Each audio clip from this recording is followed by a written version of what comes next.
Hello, welcome to US News. Today I will take you to Gonzaga-Xavier men's basketball history. Gonzaga's last hurdle before reaching the program's first Final Four is the Xavier Musketeers, whom the Bulldogs have beaten 3 times in their 4 meetings. Both schools have made it to the Elite Eight 3 times, but neither has reached the Final Four. Xavier and Gonzaga both own 27 NCAA Tournament wins. The Bulldogs have beaten Xavier in the last 3 matchups, with the latest being a 72-65 victory on New Year's Eve in 2011. The year before, Gonzaga beat the Musketeers 64-54 on December 22, 2010, in Spokane. Many thanks for watching our channel video. If you see or click the subscribe button and share to support yourself offline. Thank you and see you in the next newsletter. Bye-bye. In 2006, the third-seeded Zags were paired with Xavier in the first round of the NCAA Tournament. Gonzaga edged out a 79-75 victory despite trailing 39-36 at the half. Adam Morrison scored 35 points for the Bulldogs. The first meeting between the programs resulted in a Xavier win, 87-82 on December 23, 1960. Xavier's shifting defenses present a challenge for Gonzaga. San Jose, California. So, what can Gonzaga expect defensively from Xavier, its Elite Eight opponent on Saturday? A lot. The Musketeers run a 1-3-1 defense, except when they run a 2-3 zone, and they only run those zones when they're not playing man-to-man. They switch defenses on the fly, and the higher-seeded teams they've already slain this NCAA tournament have been confounded Xavier's defensive metamorphoses. It's definitely an area that our team's improved, said Coach Chris Mack when asked about his team's quick changes. I probably didn't give them a chance to improve early in the year because we didn't play multiple defenses, but I think we recognize a program that in order to give our guys the best chance to compete, that was what we had to do. Xavier's use of multiple defenses is more stopgap measure than program identity, even though it has anchored the team's NCAA tournament run. Mack recognized that his team was not good at man-to-man defense during the year, and also as injuries mounted he needed to find ways to save his players' energy while playing them heavier minutes. For Gonzaga's part, Bulldogs coach Mark Few did not seem too worried about his players being confused by Xavier's different defensive looks. These guys are pretty intuitive about the difference between a 1-3-1 and a 2-3 and how to attack it, Few said. So I don't think we're going to get too caught up in that. Gonzaga-Xavier key matchups. Gonzaga's defensive priority against Xavier is dealing with 6'6" junior wing Trevin Blyat.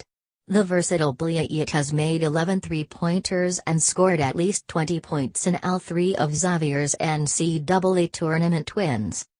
The Zags probably have 2 options in their starting lineup. They can go with speed and quickness with Jordan Matthews or size with Jonathan Williams. Silas Melson will probably be the first option coming off the bench. Xavier's task will be Gonzaga bigs Przemek Kardowski, Zach Collins, Killian Tilly, and Williams. The Zags will have a size advantage, but the Musketeers figure to play his own defense. Tyreek Jones, 6'9" and 237 pounds, is the only starter taller than 6'6" but 6'10" reserve Sean O'Mara contributed 8 points and 4 rebounds in a victory over Arizona on Thursday. Gonzaga faces red-hot Xavier with Final Four spot on the line. San Jose, California. In Coach Mark Few's mind, Gonzaga has gone from facing one of the most unique styles in college basketball to one of hottest teams left in the NCAA tournament. West Virginia was all about pressure defense. Gonzaga solved it well enough to pull out a 61-58 victory Thursday. Xavier is all about offensive versatility and changing defenses. And proving doubters wrong. Xavier has our full attention, said Few, 1 victory away from guiding the second-ranked Zags, 35-1, to the first Final Four in program history.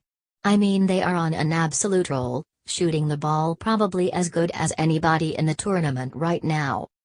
The 11th-seeded Musketeers, 24-13, have embarked on a magical march after a 6-game losing streak late in the regular season threatened to derail their tournament hopes.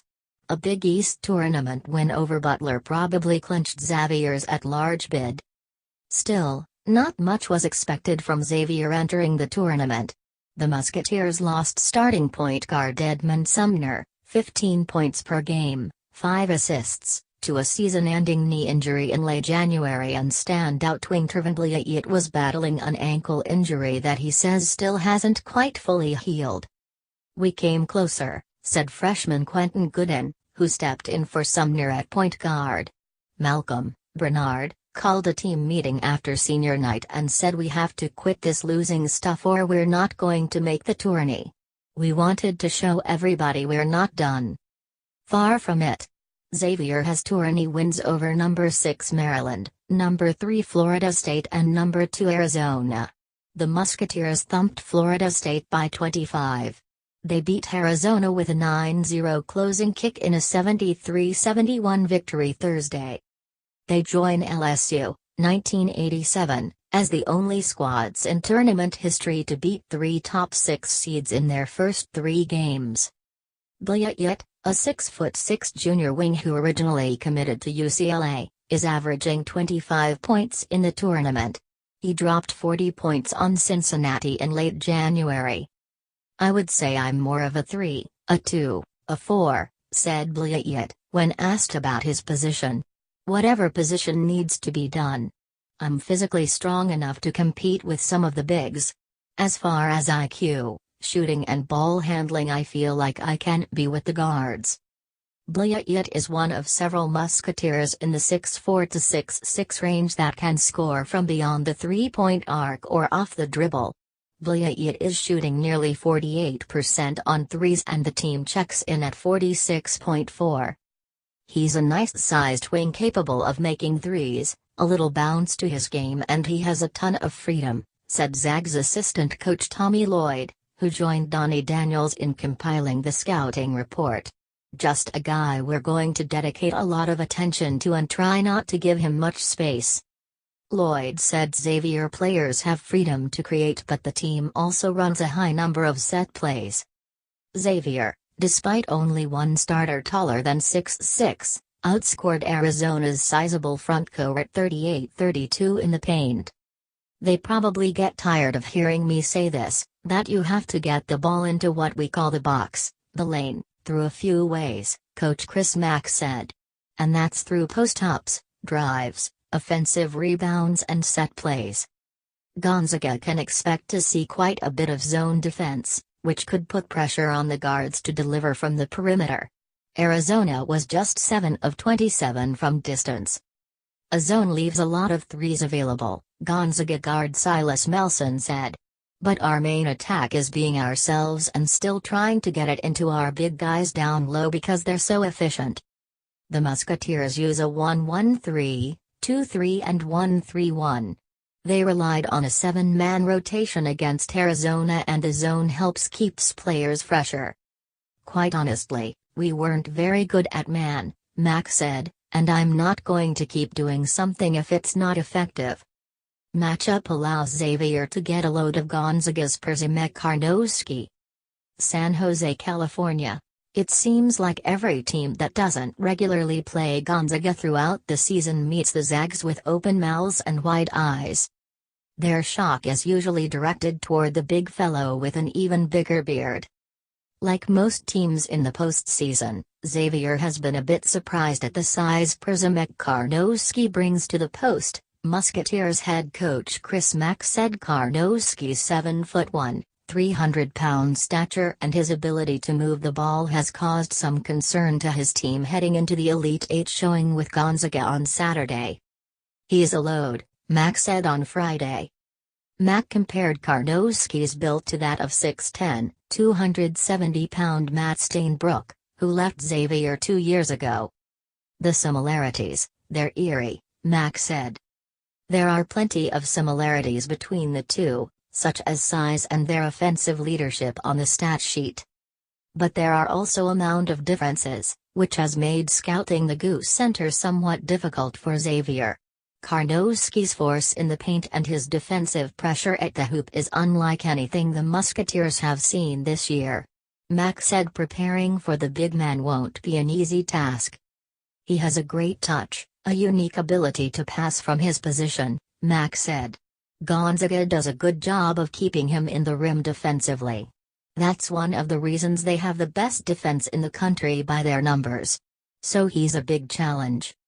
But Mack's players seem to be up for the challenge. Xavier freshman forward Tariq Jones said keeping the star center down is as simple as doubling up the pressure. We have to come out and be tough and just contain him and make everything that he gets tough, and he has to work harder for it than we do, Jones said on Friday. That's basically it.